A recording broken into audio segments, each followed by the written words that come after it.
I think everybody knows somebody who's done a fad diet that had amazing results. And then similarly, either tried that diet themselves or knows someone who did the exact same diet only to find it didn't work at all. I would argue that those two diets, or those two ways of changing what you eat, probably had the same effect overall, but the reason that the results were different was because of the genetic makeup of the individual. So I think this is a new way of thinking about personalized medicine, but taking it from a personalized diet standpoint, where rather than prescribing a one-size-fits-all diet, looking at the genetic makeup of an individual and then one day being able to prescribe to them, here are the types of food that you should avoid, and here are the types of food that you should increase consumption of on a daily basis. From the USC Leonard Davis School of Gerontology, this is Lessons in Lifespan Health, a podcast about the science and scientists improving how we live and age. I'm Professor Geroge Shannon, the Kevin Shue Chair in Gerontology. On today's episode, how Professor Sean Curran is helping to uncover how what we eat can impact how we age. Sean Curran is the Associate Dean of Research at the USC Leonard Davis School and an Associate Professor of Gerontology and Molecular and Computational Biology. The goal of much of his work is to generate blueprints that allow an individual to maximize health over the course of their lifespan. Informed by genetics, he's developing a capacity to predict which diets are ideal for a healthy life and which should be avoided. He joins us today to talk about his research. Sean, thank you for being here. It's my pleasure. Sean, what does your lab focus on? So my lab is interested in identifying molecular, genetic, and environmental factors that can impact both lifespan as well as health span. These include things that'll increase your resistance to environmental and dietary stresses. They'll change your metabolism. They can change how reproductive fitness occurs and how basic cells function. But importantly, we're interested in things that change the quality of life over the lifespan, not just increasing how long an animal is going to live. Most recently, we've looked and paid special attention to how these parameters actually intersect, specifically how individual genes can promote health, but particularly in the context of individual diets, things that we call diet-gene pairs. So we're using C. elegans as the workhorse for both our genetic as well as dietary studies, but we've translated a lot of our work from the worm into mouse, into cultured human cells, and most recently in a really great collaboration with M. Arpawang here in Gerontology, to look at how variants in the human versions of the genes that we're interested in might predict how healthy or unhealthy a human might be throughout their lifespan. So you study C. elegans. What is that? Why is it a useful model to study aging? So C. elegans, or worms as we affectionately call them, have actually been used for over 50 years to study both development and genetics. You actually can find worms outside in your garden. If you go out and dig up some of your soil, you'll find them crawling out pretty readily. It's a really small nematode. It eats bacteria, which is really easy to grow in the lab. But importantly for our studies, it only lives for a few weeks, and we can grow thousands of these in order to use for our individual studies. It only has 959 cells, so it makes cell and tissue-specific studies pretty easy to take care of. And importantly, it's transparent, so it makes it a really great model to look at how individual cells and how tissues are going to age over the lifespan of an individual. Lastly, a lot of the genes in the worm share remarkable conservation with humans. In fact, the genes that we're most interested in are actually almost identical. So when C. elegans was first used in the lab 50 years ago, it got one standard diet, right? Why is that a problem? So actually, funny enough, the diet that Sidney Brenner actually used when he started doing work in C. elegans wasn't picked because it's the diet they normally eat in the wild. It was just something that they were able to grow in the lab. And it was a microbe that the worm was, it could eat really easily. There are some benefits to using a single diet. It makes it so that you can take food out of the equation, which is actually really important when you're doing some genetic studies. It makes it one less variable that you have to contend with, basically. However, I I think in the wild, the diversity of food that a worm is going to eat is much more expansive. It's a mixture of a variety of bacterial species. I mean, imagine how boring our daily lives would be if you could only eat one thing for every meal, every single day of your life. I think this means that we need to develop more complex diets, particularly for our worm model. Recently, we've actually been characterizing a few new bacterial species. We can culture these in the lab, just like the original E. coli diet that Sidney Brenner used. These diets are nutritious enough for the worm to have normal development from egg all the way to adulthood. But what I think is interesting about these diets is that they result in different health outcomes. Some of them can promote longevity, some of them enhance stress resistance, but some of them come with a trade-off, either in body composition or how well these animals can cope with stress that we might give to them in the lab setting. So we're actually looking at what specific genes are important for each of these new diets, trying to develop what we call new diet gene pairs, or diets that we can combine in a genetic study in order to make more complex and perhaps relevant outcomes. So maybe you can explain to me, what are these diet gene pairs?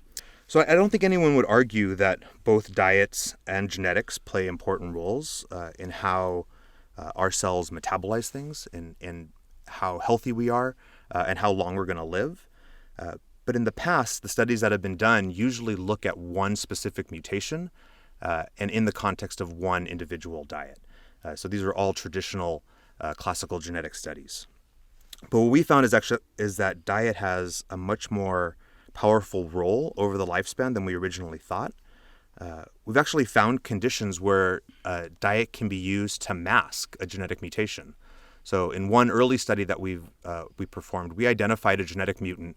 It's in a gene called ALH6. This is a mitochondrial enzyme that's required for basic metabolism in all of your cells. Having such an essential role in metabolism meant that if you mutate this gene, you're actually short-lived. You're a little bit unhealthy. But remarkably, all we had to do was change the diet that we were feeding these mutants, and it completely masked those short lifespan and those negative attributes for that genetic mutation. So really, we were using diet as a nutraceutical. So these diets have a tremendous impact then on longevity and... They do. So for a worm, depending on the diet that it's eating, this can change both metabolism as well as its ability to maintain homeostasis, or the proper balance of function, both from a cellular level or from an organismal level. What we know is, just like humans, worms are programmed in order to maximize for metabolic adaptation. That being your ability to take no matter what food you ingest and to optimize it for both calories as well as for macronutrients that it needs just to maintain normal life. Now, previous studies had shown that depending on the diet that you give to an organism, this can change how fast they develop, it can change their reproductive output, and obviously could change lifespan as well. However, there's remarkable differences in the nutritional content of those diets, and we really don't understand what genes are required in order to maximize the effects of any one given diet. I think it's also, just like us, some food that we might eat smells better, tastes better. Everyone has a specific preference for what they want to eat. Worms are actually the same way. A lot of studies have been shown that worms can actually make a choice to pick one diet versus the other. But I think it's interesting, what hasn't really been studied yet is whether or not worms make that decision based on the information that's given to them. Is this diet actually better for them? Is it nutritionally more readily available for them? Or does it just smell and taste better to them? So why do we need defined diets? So think about the importance that labels have on our society in general. Not just in relaying how many calories are in the types of food that you're buying, but what that food is actually made up of. It's become pretty common, I think, for people to use that nutritional information to make informed decisions about what they're purchasing at the market. For example, a doctor might prescribe to you a low-sodium diet in order to increase heart health. A doctor might prescribe a low-glycemic diet if you have diabetes or if you're pre-diabetic. I have celiac disease, so I have to avoid gluten. So in addition to looking on a label for things that say gluten-free, If it doesn't say that, I need to look at the ingredients that make up that food to make sure there's no wheat, rye, or barley present in it. So similarly, in our diet gene pair studies, we actually want to know what aspect of the diet is important in the context of a given genetic mutation. What is it specifically that makes one diet good and another one bad for any individual animal?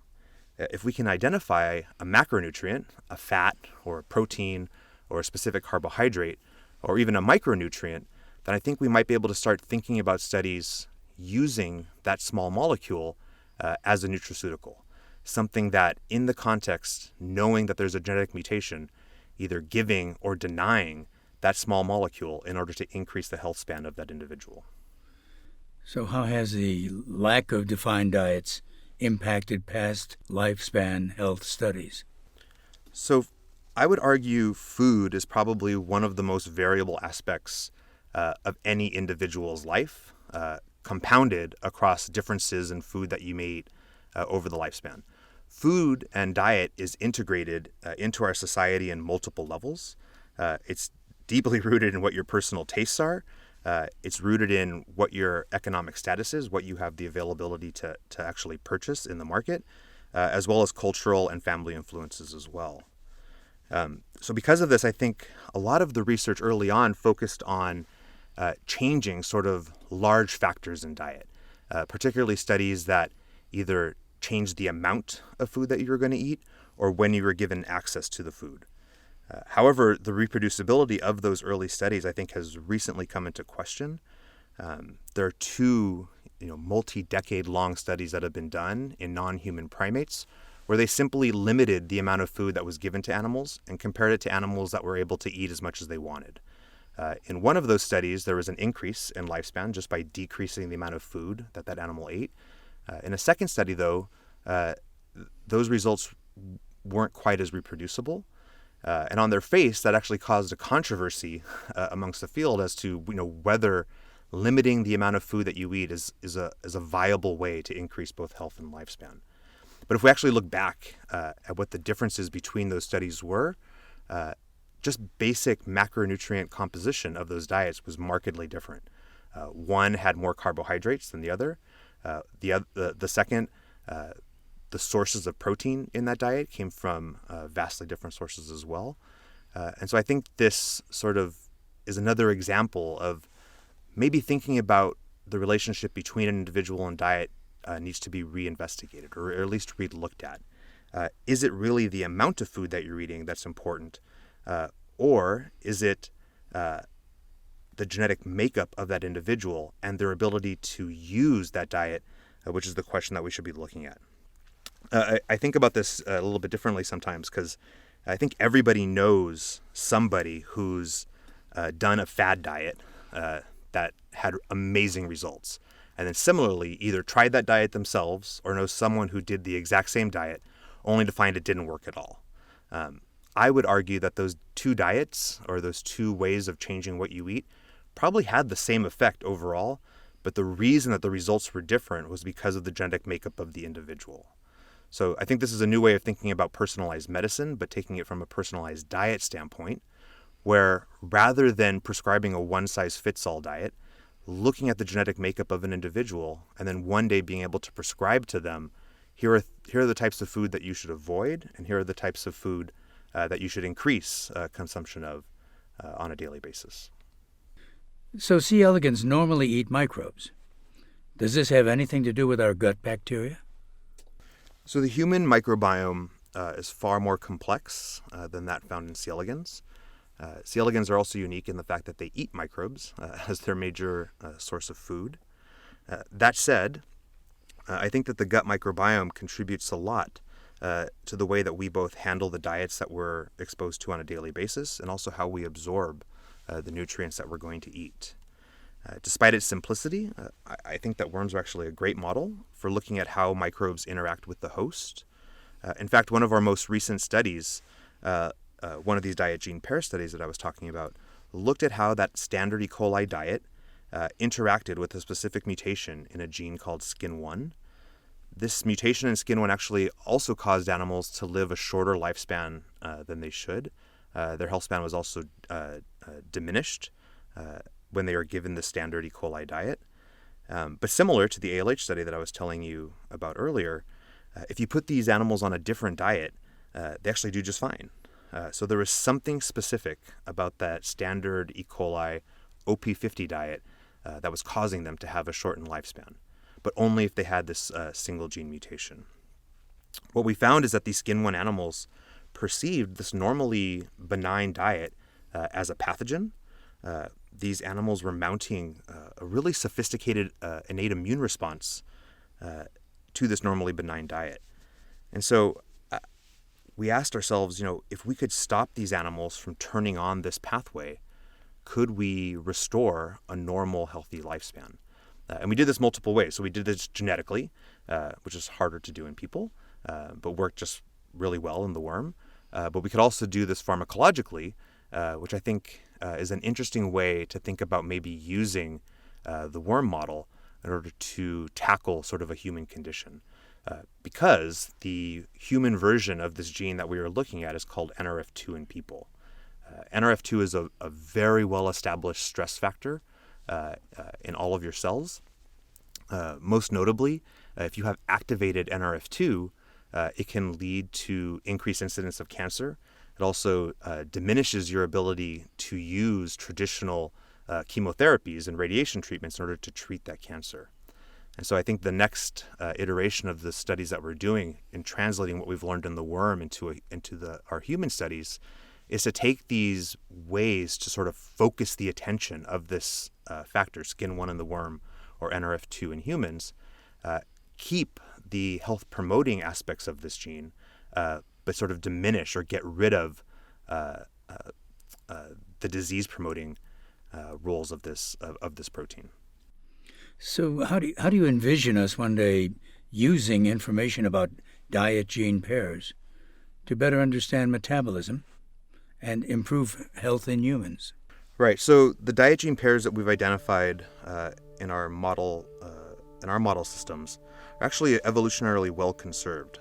That means just that that humans have similar versions of the same gene, and I think that actually provides a good backdrop in order to think about how we can use the worm model in order to design studies that will actually impact human health. So we're characterizing other diet gene pairs at the moment in order to understand the nature of those specific relationships. I predict that there's probably tens, if not hundreds of thousands of these diet gene pairs in all organisms, including humans. And I think that as we understand more of these specific diet gene pairs, then we really will be able to one day prescribe a specific diet that'll not only increase health span, but potentially lifespan as well.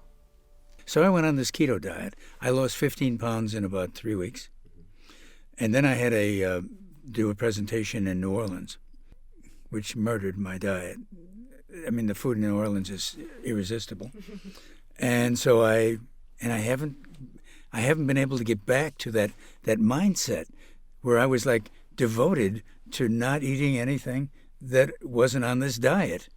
It was awful. It's mind-boggling, actually. Right. So I think there's a lot of aspects of diet that make changing behavior complicated.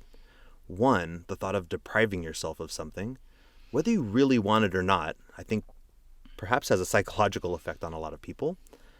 I also believe that a lot of changes that you'll have to your diet work in the first couple of weeks. So I think the existence of what people think of as yo-yo dieting is because when you exert a massive change on what your normal behavior is, your body is trying to adapt to this new and different types of nutrients that you're giving it. Because of that, you probably lose a little bit of weight in the first couple weeks. After that, your body is used to using the types of nutrients, the types of foods, the amount of calories that you're giving it. It is adapted to the new diet that you have. There was the show that was on TV for a long time, The Biggest Loser. I think it's actually coming back again. And they always said that week 3 and week 4 was the hardest, right? And it's where the contestants lost the least amount of weight. their bodies were adapting to their new diet and their new physical exertion that they were sort of used to it. They had to continually challenge or change the way they were perceiving their environment. I think a lot of diets, though, really don't work for some people. I think you are programmed based on your genetic information for a diet that should consist of a specific set of macro and micronutrients. The problem is we don't know how to define that for an individual yet. So I think one day, and even just 23andMe, those types of technologies I think are really going to help, where we will know once we've looked at enough individuals that have specific variation in individual genes that have all been on similar type diets, we can say this type of diet works for those people, but a different diet will not, right? So the classic phrase, right, is you are what you eat. I think that's false. I think it's actually you should eat what you are, meaning that once you know what you are made of, then you should decide what you should put in your body so that you'll know what'll be most useful for you. Yeah, I mean, it's a great idea. And it makes sense. I, for example, for 35 years, ate almost no carbohydrates. You can't avoid it completely, and I never weighed more than 164 to 168 pounds. Never. I currently weigh 200. Well, of course, I'm not exercising exactly the same way either. Right. So, I think it actually introduces another confounding variable to the problem, right? Is that your set metabolism, which is based on your genetic makeup, also changes with age, right? And so just like most systems and most cells in your body, as you age, their utility and their precision declines. And so we really should start thinking about how your diet when you're young versus middle-aged versus old age, how that should be modified. There probably are general rules. I think there are reasonable expectations for how many calories that you should eat. I think it's reasonable that you should have a diversified diet that comes from a variety of sources. I think it's becoming more generally accepted that plant-based diets tend to be more healthy than animal-based diets. The exact reason for that, I think, is still up for debate.